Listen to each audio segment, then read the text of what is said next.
You stand in Piraeus, 430 BCE. The air stings with brine and smoke. In ancient Greece, Greek sexuality operates in public view under Athenian law. A runner rattles a wax tablet.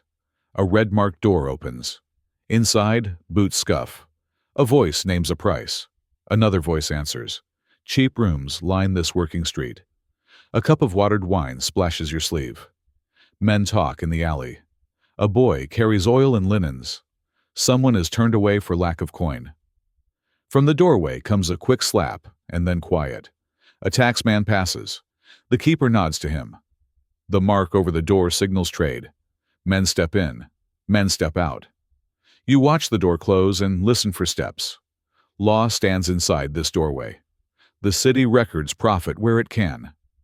The same hands that row triremes also count coin for an hour. The same courts that praise virtue record fines and levies. Some later writers credit a reformer with taxing brothels and prostitutes, the pornikontelos. The details may be debated, but the practice is clear. Officials know where the money moves and how to collect it. The state tracks bodies as revenue.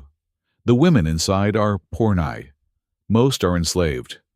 The keeper decides their hours and if they can leave. They cannot refuse. He sets a low price to move a line. He pays rent to a landlord and a levy when officials demand it. The building stands near warehouses and inns. It needs traffic. It needs men who do not ask questions. It enforces silence. A low price brings a long queue. Not everyone follows the same rules. Respectable wives stay inside the oikos. They do not recline at drinking parties. Nights in port belong to hired performers, noise, and closed doors. A citizen can boast at dusk and preach modesty at dawn. He votes in the assembly, then walks these alleys before sunrise. He uses both sets of spaces without penalty. Status divides sex and reputation. Officials call this quarter useful. They argue it reduces disorder. They claim it protects households. They say it gives the poor a cheap outlet. The keeper repeats those claims when he shuts the door. He repeats them when he wakes the women at dusk. He repeats them when he pays the levy. He follows the rules because the city expects it. This still matters now. We argue about consent, policing, and revenue. We count fines and call it policy. We ask who pays, who profits, and who bears the risk. We compare private acts with public rules and look for the cost. Policy sets the terms of harm. Tonight, a husband walks past with two friends. He repeats a rumor about his wife and a lover. He wants witnesses and a verdict. If he finds them in bed, the law gives him a path. It is fast. It is final. It is legal. He clenches his teeth and moves toward the last door. You follow at a distance and count his steps. A legal choice will produce a body. The husband reaches the lane's end. A neighbor points to an upper room. The friends spread out to block the stairs. The husband grips the bolt and breathes once. If he finds what he expects, the street will hear a verdict before dawn. A crowd will gather. Some will call it justice. Others will count the coin. The port will keep working. The door swings inward. Will you see what the law allows next? The husband pauses at the foot of the stairs. His friends stand left and right. A neighbor whispers which room to check. He keeps his voice low. He wants the door, the bed, and witnesses. He wants the wording the jurors expect to hear later. He nods once and climbs. Tax and rent keep the door open each night. In the port, brothels pay rent to landlords and levies to officials. Keepers register rooms. They list names when demanded. Some sources claim a specific brothel tax, the pornikontelos. Others describe broader market fees and inspections. Either way, the city turns visits into money. The keeper counts coin and sets a low price to pull a line. Comedies report fees as small as 1 obol for a quick service. In that room, enslaved women cannot refuse. Outside it, the record shows income. A name on a roll means a monthly levy. The household faces other rules. A respectable wife stays inside the oikos. She manages slaves, stores, and dowry items. She avoids symposia. She avoids strangers. If a husband accuses her of moicheia, adultery, she risks divorce and a ban from public rites. Her dowry may return to her guardian, but her reputation does not return. If a child from that household is later challenged, the law on citizenship after Pericles requires 2 citizen parents for full status. The accusation, then, threatens inheritance, marriage prospects, and the line. One statute applies in the bed and in court. For the man caught in the act, the law allows immediate force. Several speeches describe a right to kill a moikos found in the bed with a lawful wife. Jurors expect 2 things: direct capture and credible witnesses. Without witnesses, the killer risks a murder trial. With witnesses, he claims lawful defense of the home.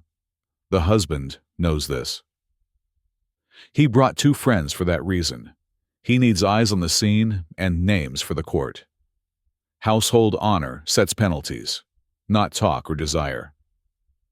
The keeper downstairs hears steps. He looks away. He has no reason to intervene. He cannot protect a paying client from the husband's legal claim. He has seen this before. A complaint begins with a knock, then a shout, then an argument over whether the door was locked. In some cases, money resolves the scene. In others, the city hears a death announced as lawful. He will need witnesses, or he risks a trial. The husband reaches the landing. He listens. A voice speaks in the upper room. A second voice answers. He presses his palm to the bolt. He tells the friends to stand close and to watch his hands. He wants their testimony, word for word. He plans to repeat the same words before jurors and the kin of the dead, if it goes that far. He breathes once and lifts the latch. This matters now, because policy still shapes private harm. Laws about bedrooms still direct police work, taxation, and court time. They still decide who bears risk, who pays, and who can speak. The line between public order and private life remains thin and contested. Footsteps cross the wooden floor. Downstairs, the keeper counts out rent due at the end of the week. He adds the levy he expects this month. He expects a visit from an official who prefers payment on time. The register balances only if rooms stay full and quiet. He looks up when a drawer slams above. He holds his breath and waits for either money or blood. The bolt turns. The door swings back. The husband steps into the room with a lamp raised. He lifts the lamp and scans the room. A woman pulls the sheet to her chest. A man turns his head and freezes. The husband steps sideways to block the window. One friend stands at the door. The other friend names the hour in the room aloud. They need the scene described in plain words. They need it for jurors later. Neighbors gather when voices rise. The husband orders the man to stand. He uses the legal word moichos. He tells the friends to watch his hands. He repeats the charge so they can repeat it later. He points to the bed. He points to the woman's belt on the stool. He wants each detail fixed in memory. He wants the caught in the act claim exact, not approximate. Without exact capture, a later defense can claim doubt. Clear capture decides the next steps. Outside this room, the city counts more than desire. It counts names, rents, and levies. The keeper pays a landlord. He pays market fees. Some sources speak of a dedicated brothel tax, pornikon telos. Others show broader fees folded into port revenue. In wartime, Athens also imposes eisphora, a wealth tax, and expects liturgies from the rich, including funding for ships. Small fees from this street do not buy a fleet, but they enter the same ledgers that supply juror pay and public works. The quarter is not outside the state. It is inside its accounts. Street money reaches civic tables. The law draws a strict line. Sex with a married citizen woman is moicheia. Sex with a slave or a prostitute is not moicheia under Athenian law. The rule protects the citizen household and future heirs.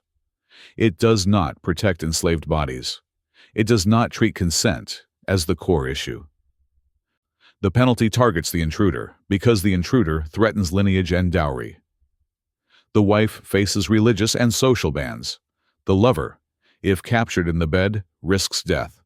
The rule is narrow and exact on purpose. A narrow rule creates wide harm. The husband recites names. He says his own name, his father's name, and his deme. He points to the woman and says lawful wife. He points to the man and repeats moichos. The friends nod and repeat the words. The neighbor at the door does the same. They are building a case with short sentences. They are building it for the Heliaia, the people's court. A logographer can later write the speech, but he cannot invent the scene. The words must match this hour. Witnesses keep the story from shifting.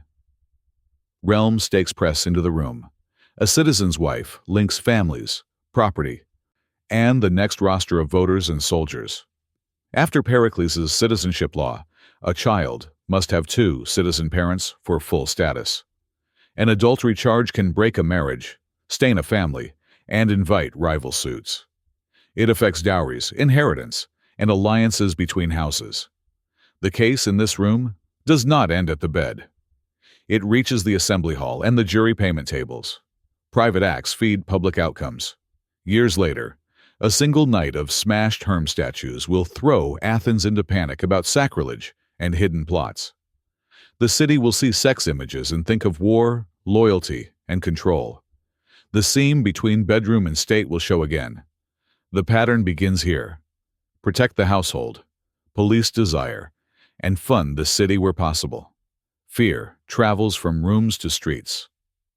The state is present because it guards citizen lines and collects money where it can. What the husband will do next? He can take a payment and spare the man. He can deliver a public beating. He can kill and claim the law. His friends stand ready to testify. The neighbor grips the doorframe and looks at the floor. The husband lowers the lamp toward the man's face. His right hand reaches for the object he brought from home. The husband steps forward. The lamp lights the floorboards. The man in the bed covers his face with an arm. The wife pulls the sheet tight. The 2 friends speak their names and the hour. The husband orders the man to stand. He says the charge again, moichos with a lawful wife. He points to the bed. He points to the belt on the stool. He tells the friends to watch his hands. Law gives him 3 paths tonight. Here is the secret the quarter hides. This is not only desire and chance, this is policy. Athenian law allows a husband to kill a moikos caught in the act with his wife. The same law lists other options: seize him, beat him publicly, or demand a money penalty and release him with witnesses. Courts accept these outcomes if the capture is clear. The rule protects the citizen household and future heirs. It does not protect the enslaved woman in the room downstairs. The statute sets the choices, not emotion. The law also draws a sharp line between crimes. Sex with a married citizen woman is moicheia and attacks the family. Rape of a woman who survives may draw a fine and civil penalties, not death, because it does not always threaten lineage in the same way. Several speeches say seduction is worse than rape because it steals loyalty and children from a house. The city names the harm as household damage, not the body's suffering. That logic explains the husband's power here. A narrow rule decides life inside this room. The brothel quarter supports that logic. Men are expected to visit slaves and prostitutes if they seek sex outside marriage. The quarter keeps wives inside lineage and keeps heirs clear under the law. Some writers credit a specific brothel tax, the pornikon telos, as part of that system. Others record general market fees and inspections. Either way, the city converts private acts into coins and records. The policy is not hidden. It sits in registers and in speeches. Policy turns desire into a managed market. The question, what does the law allow next, has an answer. It allows killing on capture. It allows a payment and release.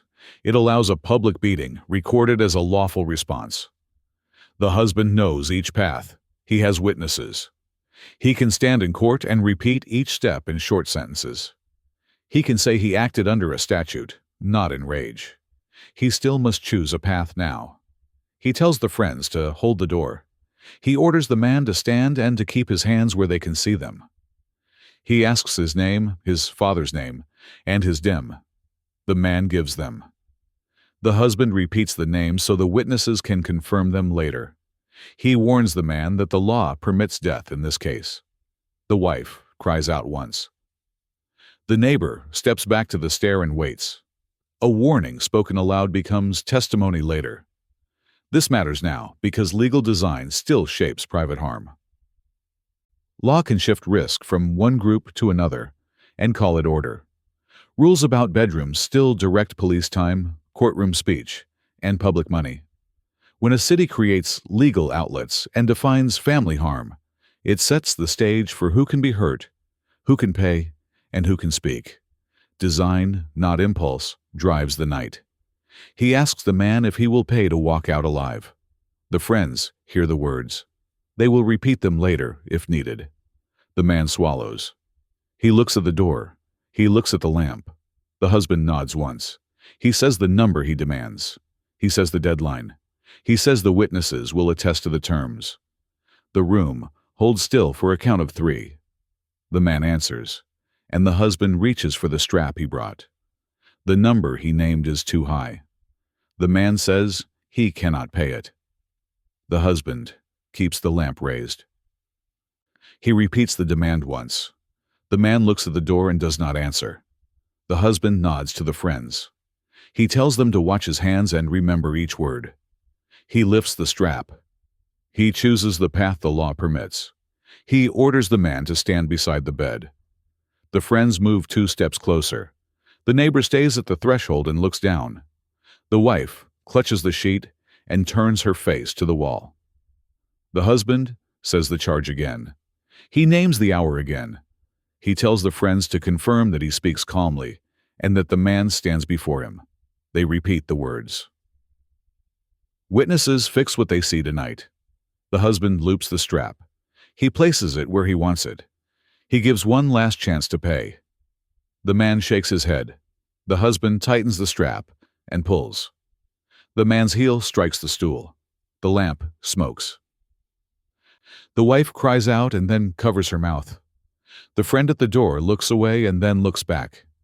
He names the hour again so he does not forget it later. No one moves without an order. The husband keeps the strap tight. He does not speak. The friend nearest the bed says the husband's name and the man's name again. He states that the capture was in the bed. He states that the wife is lawful. He states that they all saw the belt on the stool. He speaks each point the jurors expect to hear. The husband breathes hard through his nose and keeps his hands where they can see them. Footsteps multiply on the stair. The neighbor steps halfway into the hall and tells 2 men to wait below. He returns to the doorway. He watches the husband's hands. He studies the strap. He says the word moikos once more, at the correct moment. So, the phrase stays exact. The wife's breath comes fast. She turns her face back and looks at the man. Her mouth opens and closes without sound. The room holds each word, like a mark on wood. The man's knees bend. The husband holds steady. He checks the friends. He tells them to watch his hands and the strap. He tells them to keep their eyes open and to speak only the facts. They nod. The friend at the door counts slowly. The other friend repeats the count. The lamp smokes again and leaves a line on the ceiling. Time is measured aloud for testimony. The husband lowers the strap. He steps back and opens his hand. He does not speak for several breaths. He looks at the man's face and then at the friends. He tells them to state their names and the hour once more. He tells the neighbor to confirm the address and the stair. He looks at the wife and orders her to sit. She does not move until he repeats the order. A choice is finished. The account begins. The husband has chosen. He did not accept payment. He did not settle for a beating. He used the power the statute gives him when capture is clear. The witnesses can say the words. They can name the time. They can point to the bed and the belt. They can say the strap was his and that his hands were visible. The remaining question is the cost after this room. Downstairs, the keeper listens to the boards. He does not climb. He does not call out. He counts rent in his head and the levy due this month. He waits to learn whether this night becomes a record for the court or a quiet entry in his ledger.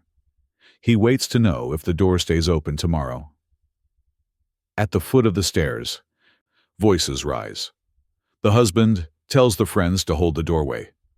He tells the neighbor to bring the nearest men as witnesses to the aftermath. He lifts the lamp and looks once more at the bed, the belt, and the floor. He turns to the wife and points to the stool. She stands and reaches for her belt with a shaking hand. Knuckles strike the outside of the door. The first men from the street ask to see the scene. Men from the street step inside. They look at the bed, the belt, the floor. The friends state the time and the charge. The neighbor repeats the address. The husband keeps the lamp high and asks each man to say his name. He speaks the legal word, moichos, again, and points to the body. He wants the order of events fixed in their memory. Records fix the order of events. The wife sits on the stool with her belt in her hand. She looks at the floor. The husband tells her to dress and wait. He gives the friends short instructions. They will come with him at dawn. They will stand before jurors if needed. They will state that capture was in the bed. They will state that the wife is lawful. They will state that the man refused payment, and that the husband acted within the statute. They practice the words until each sentence is steady. Simple sentences travel best to court. Downstairs, the keeper opens the door to let air into the hall. He says nothing. He brings a basin and a cloth. He waits for the husband to leave. He will clean and reopen the room. He will pay rent at week's end and the levy when it is due. He will mark tonight in his ledger as a loss of hours and a risk handled. He has seen nights end like this before. He expects to see them again. The fee arrives on time this month. At first light, the husband sends a message to the wife's guardian. He names the charge. He returns the wife to her natal household. He begins a divorce and a ban from public rights for her, as the practice requires after an adultery charge. The dowry moves back to the guardian's control. The wife loses position in the household and standing in the community. If there are children, their status may face a challenge in court. The line between private act and public status holds firm. Household rules reach every room in the city. Kin of the dead man ask questions. Some ask whether the door was truly bolted. Some ask whether the husband had witnesses inside the room. The friends give their names and the hour. They add each detail they fixed during the night. If there is a hearing, the husband will stand in front of jurors and repeat the same words. He will point to the door, the bed, the belt, the witnesses, the lawful wife, and the refusal to pay. He will say he followed the rule and used the power the rule grants at the moment of capture. Witnesses keep the story narrow. The port returns to work. Men buy oil, rope, and bread. A taxman notes the market fees. The keeper opens the red-marked door and steps aside. He needs rooms full and quiet to meet his rent and levy. He needs steady clients and no visits from angry husbands. He needs officials who accept payments on time. He does not ask whether the law should change. He counts coin and follows the rules that keep his building open. Order is enforced in cash and in speech. The night leaves a trace in 3 places. It leaves a record in the minds of witnesses. It leaves a change in one household's line. It leaves a single line in a ledger that supports city accounts. Years later, the city will face other panics when private acts and sacred images cross into public life. The seam between house, street, and state will show again. The pattern is durable. This matters now. Design, not impulse, still shapes harm. Rules about marriage, sex, and home still decide who speaks, who pays, and who is believed. Budgets still absorb private acts through fines and fees. When a city calls some bodies outside Moicheia and others inside lineage, it writes the map of risk in advance. Policy writes the map of risk. You step back into the alley. You hear sandals on the stair and the scrape of the bolt. You smell brine and smoke again. You watch the taxman pass the red-marked door and keep walking. You hold the picture of the room as the witnesses saw it. You feel the wood of the doorframe under your palm and count the breaths they counted. One rule decided that night. One decision set the cost. If your city drew the line today, where would it put it? Tell me in the comments. Subscribe for more documented cases.